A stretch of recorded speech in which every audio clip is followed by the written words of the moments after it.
क्या आपने कभी सोचा है कि लोग अमीर क्यों बनना चाहते हैं? बर्ट्रैंड रसेल के अनुसार यह सिर्फ भौतिक वस्तुओं की चाहत नहीं है, बल्कि अन्य से श्रेष्ठ सामाजिक स्थिति की खोज है। हम अमीर बनने की इच्छा रखते हैं ताकि हमारे पड़ोसी हमें सम्मान दें। एक बड़ा घर, महंगी गाड़ी, ये सब सिर्फ इसलिए हैं ताकि लोग हमें अच्छा समझें। रसेल के अनुसार हम यूरोप या अमेरिका में वास्तव में हम में से लगभग सभी अपनी आय बढ़ाने की इच्छा क्यों रखते हैं?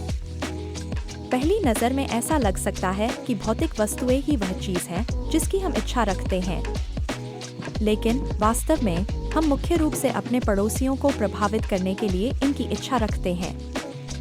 जब कोई व्यक्ति अधिक सभ्य इलाके में एक बड़े घर में जाता है, तो वह सोचता है कि अच्छे लोग उसकी पत्नी को, बच्चों को अथवा स्वयं उसको बुलाएंगे और अच्छे समय में पुराने दिनों के कुछ बुरे दोस्तों या बोझिल रिश्तों को छोड़ा जा सकता है।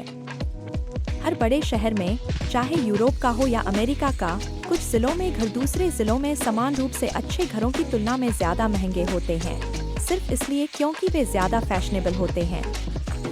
हमारे सभी जुनूनों में से एक सबसे शक्तिशाली है प्रशंसा और सम्मान पाने की इच्छा। जैसा कि स्थिति है, प्रशंसा और सम्मान उस व्यक्ति को दिया जाता है जो अमीर लगता है। यही मुख्य कारण है कि लोग अमीर बनना चाहते हैं। उनके पैसे से खरीदी गई वास्तविक वस्तुएं काफी गौण भूमिका निभाती हैं। उदाहरण के लिए, एक करोड़पति को लें जो एक पेंटिंग को दूसरे से अलग नहीं कर सकता, लेकिन विशेषज्ञों की मदद से उसने पुराने मास्टर्स की एक गैलरी हासिल कर ली है। उसे अपनी तस्वीरों से जो खुशी मिलती है वह यह सोचकर होती है कि दूसरे लोग जानते हैं कि उनकी कीमत कितनी है। इस प्रकार यह सब अलग अलग हो सकता है। हर समाज में प्रशंसा का एक अलग मानदंड होता है। प्राचीन रोम में सैन्य जाति, पेरिस में कलात्मकता और भारत में संतत्व। लेकिन क्या यह सच नहीं है कि जब हम धन की बात करते हैं तो असली खुशी उस प्रतिस्पर्धा में है? जब हम अपने प्रतिद्वंद्वियों से आगे निकलते हैं, तब हमें सच्ची संतोष मिलती है। और कई समाजों में अलग अलग रहा है।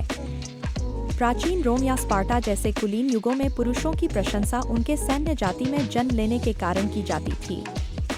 पेरिस में कुछ हलकों में पुरुषों की उनकी कलात्मक या साहित्यिक उत्कृष्टता के लिए प्रशंसा की जाती है, भले ही यह कुछ अमेरिकियों को अजीब लगे। एक जर्मन विश्वविद्यालय में एक व्यक्ति वास्तव में भौतिकी या रसायन विज्ञान में अपने ज्ञान के लिए प्रशंसा की जा सकती है। भारत में संतों की प्रशंसा की जाती है, चीन में ऋषियों की।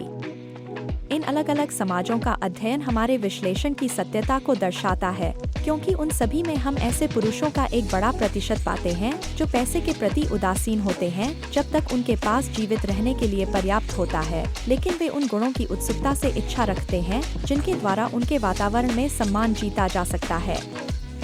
इन तथ्यों का महत्व इस बात में निहित है कि धन की आधुनिक इच्छा मानव स्वभाव में अंतर्निहित नहीं है और इसे विभिन्न सामाजिक संस्थाओं द्वारा नष्ट किया जा सकता है।